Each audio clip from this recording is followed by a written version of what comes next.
Programming on 90.7 WKGC and the Commodore Sports Network is sponsored by Sweet Bay. Sweet Bay is a bayfront village in Panama City that features parks, walking trails to the water, a future town center, and more. A community connected at the water's edge, Sweet Bay. More information about Sweet Bay online at sweetbayfl.com or 844-35-SWEET. This is Coach's Corner. Welcome, Commodore fans, to Coach's Corner, a production of Gulf State College and the digital media program here. I want to thank the folks at Sweet Bay for underwriting Coach's Corner. Coach Gaffney and I will talk about the Commodores. Kind of a tough week. Went 1-2 for the week, Coach. 10-3 overall. Ranked number 4 in the state coaches poll. Ranked number 13 in the NJCA national poll. So we'll jump right into it. We had Florida Coastal Prep here last Tuesday and won 114-68 and a pretty easily win there. So. Yeah, we kind of hated to go to Thanksgiving break because we played so great going to Thanksgiving break, and we were blessed to have been playing so well. And we kind of wanted to keep it going because a lot of times you go into the break and it breaks your rhythm a little bit. We were banged up a little bit, so the time was good away. And then playing Florida Coastal Prep was a good game just to get back into in the swing of things and start playing again. And we actually played pretty well that game. So won both halves, 60-33, 54-35.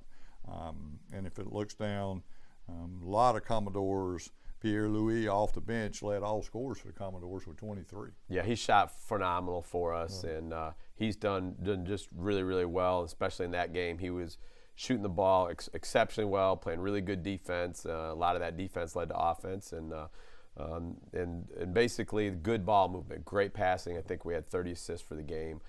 Outstanding. That's right in the middle of that stretch of, we had the 6 games after Thanksgiving, and you just want to come out and finish off. I think it was 6 games in 12 days, and you just want to go out and finish the semester as strong as possible. So Owens with 18 points for you that night, Coach.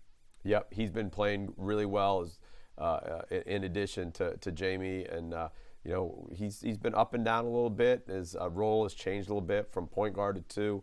We asked him to do a lot of different things defensively and offensively, and for him to come out and get a good game like that is awesome. And Godwin's stepping his game up, 17 points. Yeah, the last few games he's played really, really well. He shot the ball so well in the preseason, hasn't shot it as well, so he's been a great player for us. We just need to get that consistently good shooting from him if we're going to compete for a championship. And then Gordon with 12 points, last double-digit score for you that night. Yeah, and that was a game just to get everybody in. Everybody played. Everybody got a lot of playing time, just trying to get us ready for the shootout. So Holden played 7 minutes. Fighting an injury or? He is. He had a rib injury. Probably shouldn't have played him. Just started off. He couldn't go, so I just sat him down and was a very precautionary measure to make sure that he was good for the shootout. We have lots of little injuries and some big injuries, and so as you know, this time of year, you're just trying to rest guys and get them ready for the game. So only 3 turnovers for the game. That's pretty outstanding. Yeah, they didn't pressure us too much, so we were fortunate, and we did take care of the ball. So in that case, 12 of 20 from the line, 60% from the free throw line. Didn't hurt you this game, but 60% from a close game could be a little challenging. It's awful. Our free throw shooting has been awful. There's no 2 ways about it. We have to get better at it. So whether we got to shoot more volume or more under pressure, 2 at a time, 10 at a time, 25 at a time, whatever we have to do, we got to do a better job of on the free throw end because we're very poor at that one skill that's going to come out. And as you just said, you get in a close game, you're going to lose because of it. And free throw shooting is a hard thing to practice because if you just go out there and shoot them, not game situation. It's harder to shoot a free throw the last minute of the game than the first minute of the game. And then it's harder in practice also to simulate that pressure. No question. That's a great point, and that's why some people shoot them for volume, some people shoot them for pressure. Hey, you got to make it, or you run, or you got to be the best out of this group, or you got to run. And some shoot them 2 at a time, like you might do in a game. Some people shoot them 25 at a time. There's so many shoot till you miss. There's a lot of variety on that, and I don't know what's best, but we're going to try all of it, James. So in our case, back in the days I coached, we ran, then we shot free throws, and then if somebody missed, we all ran for that, and that's the only way to simulate that pressure that worked for us, because we had to be really good from the free throw line to have a chance. Absolutely. So if we move on, then we went to the Florida College Shootout, and it was teams from all over the place, and multiple gyms went and played, and we played Miami-Dade, lost to them 104-99. First half, 56-47. Second half, they come back, scored 47 to our 43 in that game. Yeah, it was. We were a dominant team in that first half, and then the second half, just again the poor free throw shooting at the wrong time, very poor 3-point shooting, because we came out when you score 50 and a half or 56 and a half, you're very fortunate because you're really playing well. And then again, what it's come down to in our 3 losses in the last minute of the game, we haven't executed. We have the ball, they have the ball. Last minute of the game, you have to step up and play well. And I give Miami-Dade, Kevin Ledoux's done an unbelievable job. They're a 12-win team in the first half. Outstanding. The only losses they've had have been nationally ranked teams. And they came the next day and they beat Tallahassee, who was a top 5, top 6 team. So give them total credit, but we have to do a better job all the way around if we're going to want to win games. And we got to shoot the ball. If you're not going to shoot, you better rebound and defend. And we didn't shoot the ball well, and I know you say 56 points, but to be honest with you, just bad free throw shooting down the stretch, bad 3-point shooting down the stretch, and bad defense down the stretch. And a minute to go, tie game, you got to take care of business. And we found a way in our 3 losses, a different way each time to lose a game. And we very easily right now could be undefeated and ranked top 2 or 3 in the country if we had kept winning our games. Just unfortunately, that we haven't played well in the 3 losses in the last minute. Those three minutes have cost us an undefeated season. So in that case, Miami-Dade in the last coaching poll ranked 8th in the state. So a very, very good ball team. If we go back and look, Holden now, 28 points, 11 rebounds, double-double for the night, and did that in 29 minutes. Yeah, he was a monster. He did a great job. And then Godwin, I think, also had about 23 points. So scoring really wasn't the issue. When you score almost 100, you got to win those games. It's a defense, it's rebounding, and again, free throw shooting down the stretch, turnovers down the stretch, not getting a stop. That last minute and a half, minute and a half, you have to play with composure. And we have not played with composure. And to be honest with you, we just haven't had the right guys on the floor. And we got to do a better job coaching them, because when you lose 3 games in the last minute, that's on coaching. Coaches got to do a better job. You got to have the right guys out there. They got to have the composure to win the game. They got to execute. In the last minute of our 3 losses, we didn't execute.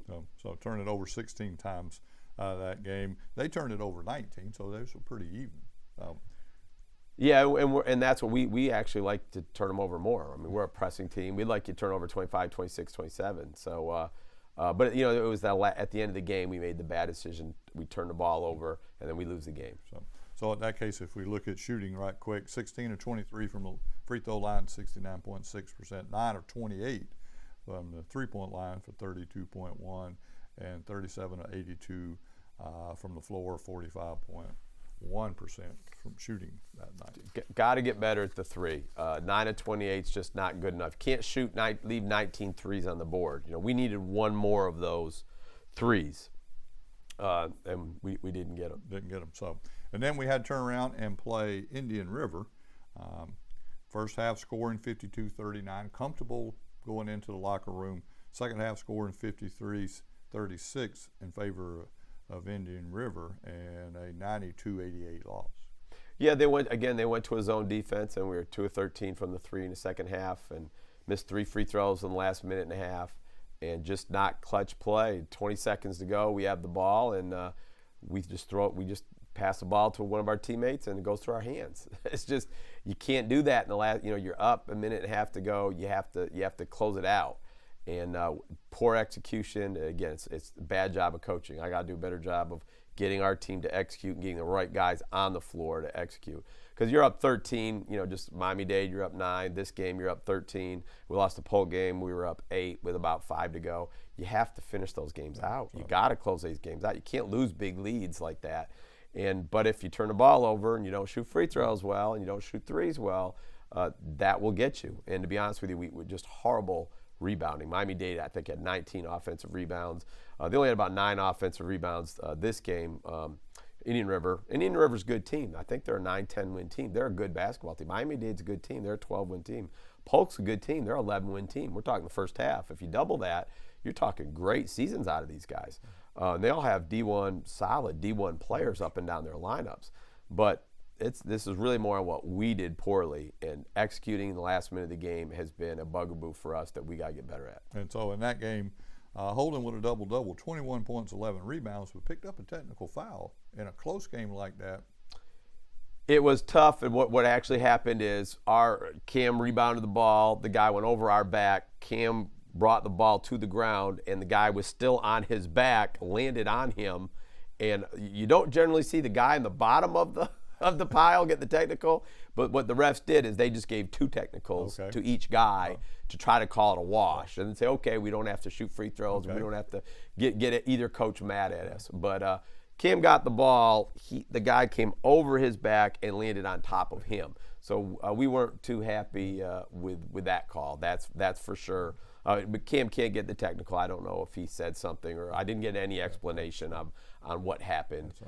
Just a scrum at the bottom, 2 guys fighting for a ball. One guy has the ball, the other guy's on top of him. Unfortunate play, but it really wasn't a factor in the game because they just said, okay, let's just play on. Doesn't matter. No free throws in a game like this, so didn't have one there. No. And then Howard with 15 points and Owens with 10. That's the only 3 with double digits that night. Right, and they both played great. Howard shot the ball both days very, very, very well. But Howard and Jamie Pierre-Louis have shot the ball really well from the 3. Nobody else has. We're just terrible. So we're going to have to find a 3rd and a 4th scorer, as you just saw in that game. And teams are packing it in, and they're daring us to shoot the ball. So someone's just got to step up. 2 of 13 second half, you can't do that. That's bad JV basketball, 2 of 13.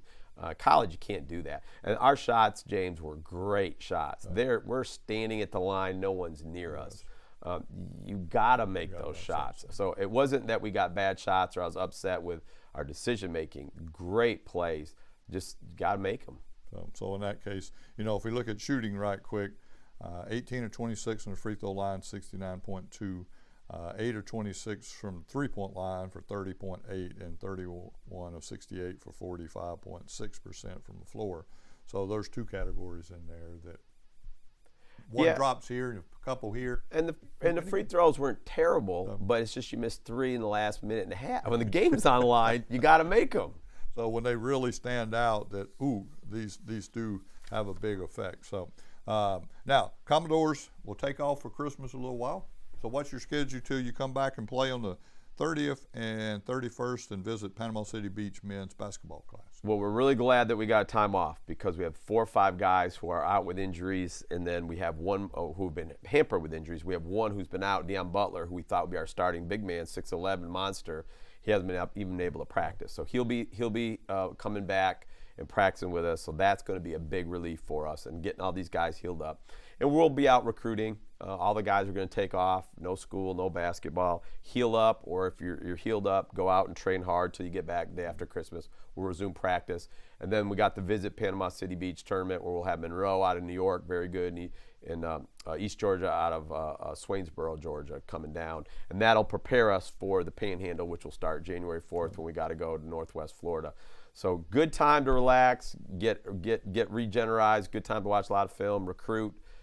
Take her easy a little bit, and then get ready to get after it. You know how tough the conference is. Yep, because ready or not, January 4th, we go to Northwest Florida to open Panhandle Conference play. Absolutely. And so kind of looking forward to it because there's the season that you hang on the wall. That's exactly right. So that's what those games will turn into. So for Coach Phil Gaffney, I'm James Baxley. I'll be back in a few minutes, Commodore fans, with Coach Mike Kandler and talk about Commodore athletics on the Commodore Sports Network. Programming on 90.7 WKGC and the Commodore Sports Network is sponsored by Sweet Bay. Sweet Bay is a bayfront village in Panama City that features parks, walking trails to the water, a future town center, and more. A community connected at the water's edge, Sweet Bay. More information about Sweet Bay online at sweetbayfl.com or 844-35-SWEET. Welcome back, Commodore fans. Coach Mike Kandler and I will talk about Commodore athletics. Everybody knows Coach Kandler is the head men's baseball coach here, but he's also the athletic director. So in doing so, you get to wear multiple hats. And so Coach Kandler and I will spend a little bit of time talking about what's happening in the fall here with Commodore athletics. And probably a great place to start, women's volleyball, national tournament appearance. Absolutely. Our women's volleyball, I don't know how many viewers know this, but we switched from Division I to Division II 2 years ago. And the difference is in a Division II in junior college, Division II scholarship, you're allowed to give tuition, books, and fees only. Well, that's all we ever gave anyway. So we decided from a competitive standpoint that we would go Division II. Well, in making that move, we didn't really, in the word being competitive, we wanted to compete in what's now called the Sun Lakes Conference. Yeah. Well, we did a little better than compete. We kind of went through that thing and dominated it, really start to finish, a couple of hiccups, but then we had a conference tournament, and we dominated that thing, which qualified us for the national tournament in Charleston, West Virginia. That tournament I got an opportunity. It was one of the neat things I've gotten to do as the AD. Got an opportunity to go up to that tournament, and really, really well run. Played in a beautiful venue, the Charleston Civic Center, and our team competed extremely well. We ended up, I think, right in the middle of the pack, basically a 10th place finish in the nation, which if you consider where we've been in our history of our volleyball, to be the 10th best team in the nation for our level, very proud of that, very proud of Scott Allen, our head coach, and the girls. They did a phenomenal job. It was really, really a fun season. So, and most of those girls are all local athletes. It really represents kind of, I think, what the college's vision for the sport is. Almost all of them are somewhere between Crestview and Tallahassee and in this general area, which is kind of fun. I mean, those girls grew up competing against each other in high school. A lot of them played together on the same team and for their club ball and all that. And Coach Allen was able to kind of pick through some of the better players in our area and put them all on one team. And it really, really, like I said, it was a tremendous team. They played well together, and it was just fun for the people that got to come out and watch it. I don't think anybody had any complaints watching. Very, very entertaining. So, and before we made that change, there was only 2 teams in our conference, us and Pensacola. So you only had to beat one team to get to the state tournament. And it really wasn't. I mean, it just wasn't much of a conference doing that. It didn't make a lot of sense.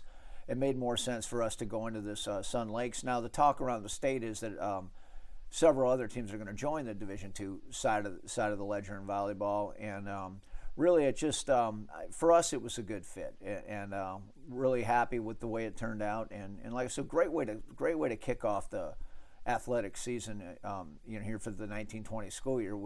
How do you do better than that with your volleyball team qualifying for the national tournament for the first time?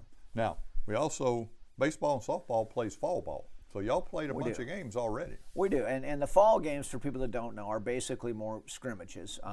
There's no real record kept, but at the same time, you're out there, the scoreboard's on, and you're trying to figure out what you have. And from the baseball side of things, we play quite a few of our conference opponents. Softball doesn't really do it that way; a little bit different model.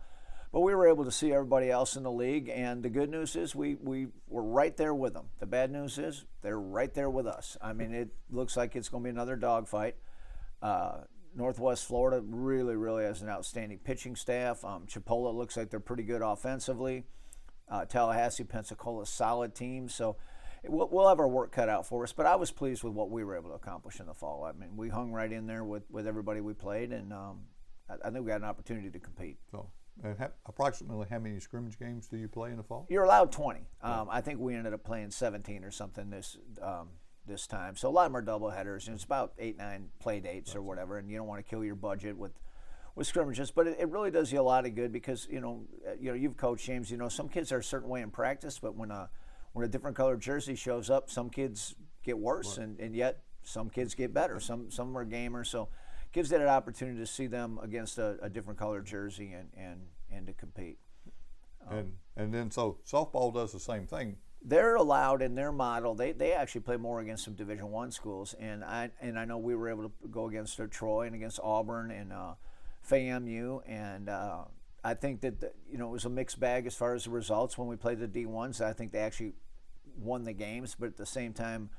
according to Coach Thomas, we came back a much better club because of it. Now, in the games that we actually played against junior colleges, I think we won every one of those this fall. So he feels strong about it. I had opportunity to see us play a couple of different times. I think that our softball is going to be really good offensively. I think we can really hit, and that's going to make for some fun days out there. At Joe Tom King Field, it's always fun. I think all fans like coming out and seeing some balls go over the fence, and I think we're going to have an opportunity to have some girls that they're going to be able to put on some offensive fireworks. So in that case, now before we talk about basketball, we had extensive damage to the gym. So what all had to be done between last year playing through the season and this year? What all have we done to the gym? Well, and that's a great topic, because people come in now that hadn't been here and they say, "Oh, you didn't get any damage here, huh?" and then they look at the campus, "You didn't get any damage," and I tell them, "No, it's north of 50 million, that's all," or whatever. But the gym itself, all the area where all the coaches' offices were, had to totally be redone. Weight room was completely demolished. Pool was pretty much had to be a complete do-over in the pool as far as the roof and all that sort of stuff. The one saving grace was that the gym itself held up for last basketball season. As soon as the season got over, we started noticing some problems with the floor.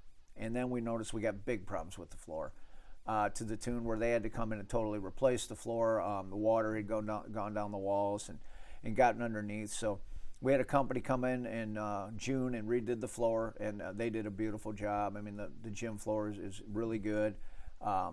Just through the hard work of a lot of people, I think for the most part, the building is in pretty good shape now. So we're trying to, just move forward, forget about that storm, and I think I take it as a compliment, and I think the whole college should take it as a compliment. When somebody shows up and says, "Geez, you didn't really have much damage here," that makes me feel pretty good, because it means we did a pretty good job of getting things put back together. And in the gym and on campus, the last count I heard is 58 million. Yeah, that's a lot. That's a lot of million. And so now we replaced scoreboards, shot clocks, we replaced sound systems, a lot of things there for a while. During volleyball, we had a little portable PA system set up till we could get it rebuilt. Yeah, exactly. And so there was a lot of things, but the gym, new scores table. Brand new scores table. If anybody wants to advertise, we've joined the, a little bit of technology here. It's all LED, and the ads just kind of roll through like they do in the NBA arena. So those are all improvements. So it's nice. I think the gym looks great. So and then we'll start Lady Commodores athletics basketball on fire again, like they've been year after year after year. Unbelievable to watch them play. The level of consistency is incredible. The level of ability is incredible. The coaching is incredible. So they're right where you expect them to be, ranked number 1 in the nation. That's the good news. Other good news is we're going to be adding another player. Deja will come in. She's Georgia Tech transfer. So we got an opportunity to even, have a better lineup than we had in the fall. Bad news is when I look at how the other teams in the Panhandle are doing, pretty good. I think Chipola's lost 1. Northwest Florida's undefeated. So conference play is going to be a challenge, and it's going to be really exciting. But again, I couldn't be more proud of Coach Scoville and what the girls have done. They're just really, really good. So, and then this year we had to replace your men's head basketball coach. Phil Gaffney come in, nationally ranked number 1 in the state coaches poll for a little while. A great start with a new head coach. Really, really a good start. And, things aren't going to last forever. I think we went out 9-0 or something like that. I don't know exactly, but beat some good teams. Beat Indian Hills, that was ranked number 3 in the country. Had some really good wins. What it showed me and everybody else that's a Commodore fan, we can play with anybody. We can compete, and that's really what you're looking for. It'd be nice just to snap your fingers and say, hey, we got the best team in the world. It's just not that easy. And what I've noticed, James, and you followed the Panhandle basketball for years and state basketball for years, it seems as if there might be more parity statewide and conference-wide than I ever remember it.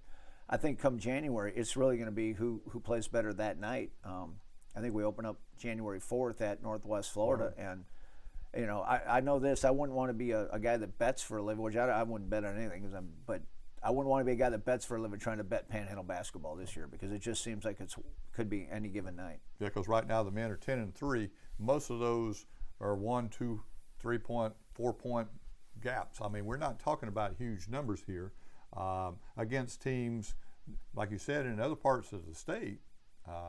that are nationally ranked now, and starting to beat some Panhandle Conference teams, because normally going into Panhandle Conference race, men and women's side, most of them were undefeated till they got to the Panhandle Conference. Things just don't last forever, and we've had a great run in Panhandle basketball, men's and women's, where we kind of dominated the state, I don't know, 15, 20 years. But at some point, that worm is going to turn a little bit, and the rest of the state. And I think what's happened is there's some really good coaches down south now, and they've modeled their programs after some of the Panhandle schools. As an AD, you get phone calls, you get questionnaires. How do you guys work your scholarships for this? How does that happen for that? Blah blah blah. Well, a lot of them are trying to figure it out, and to be, quite frank about it, they're figuring it out. They now are kind of, they've narrowed that gap tremendously. And even on the women's side, I mean, we've had several of our women's teams have gotten beat by teams from South Florida. And like you said, it used to be they were all undefeated. So it's going to be a tough road to hoe. Whatever two teams come out of the Panhandle on the men's and women's side, it's not going to just be a cakewalk in the state tournament anymore. So in that case, now the men, they will play the 30th and 31st and visit Panama City Beach Classic. And that, again, will be a great, I know he's got Monroe coming out of New York. It'll be a great final tune-up. I mean, that's it. Hey, you got 2 games left, I guess, to figure it out. And, they get some time off. And then they're going to play some really good competition getting ready for the Panhandle. I hope that, some people got some time off and come out and watch that. I know this, win or lose, our men's team is fun. They're exciting. I was sitting with a buddy of mine, he made a good point. He said it almost looks like there's 8 of them out there sometimes. They're quick, they run, they trap. So it's exciting basketball. There'll be great competition on the 30th and 31st. Hopefully we'll get a good crowd in for that, and then that'll kind of, just lead us into the Panhandle play. Lead us into playing that. So, and the men scoring close to 100 points a game. And so when you put up that many points, that's fun to watch no matter what. Well, James, I'm old, but I get tired watching them. I don't know about you. I mean, I need a break because it is up and down, and a lot of dunks, a lot of excitement. And I think when we get the big conference crowds in there, that place is going to be rocking. It should really be good. And like I said, it's really going to be a fun. That doubleheader is so fun because you get the women's game, and it's always nationally ranked teams playing. And now the men's side, it's going to be really competitive. So I just think there's going to be some really fun evenings, and I think we got 4 Saturday afternoons that we're playing conference this year. So that to me is kind of a unique thing that we started last year. But 2 o'clock, 4 o'clock Saturday afternoon basketball, and then come out, watch the games, and then go out for dinner or something. Don't forget to stop by the concession stand before you go for dinner to get your hors d'oeuvres at the concession stand. But it's really, I'm really, really pleased with how the first semester went, and I just think that next semester is going to really be exciting athletically here. So men and women will open January 4th at Northwest Florida State College in the Panhandle Conference. And then baseball and softball will follow after that. So exciting times. It gets on you quick. Time goes fast, and like I said, it won't be long now, and we'll have 4 sports running at one time, and that to me is one of the most fun times around here. Somebody can come out and for the fans here in town, you can come out and see a lot of really exciting baseball, softball, basketball, men's and women's. You can't hardly beat it. So for Coach Mike Kandler, I'm James Baxley. Thanks for watching, Commodore fans, and we'll see you next time on the Commodore Sports Network. This has been Coach's Corner with your host, James Baxley.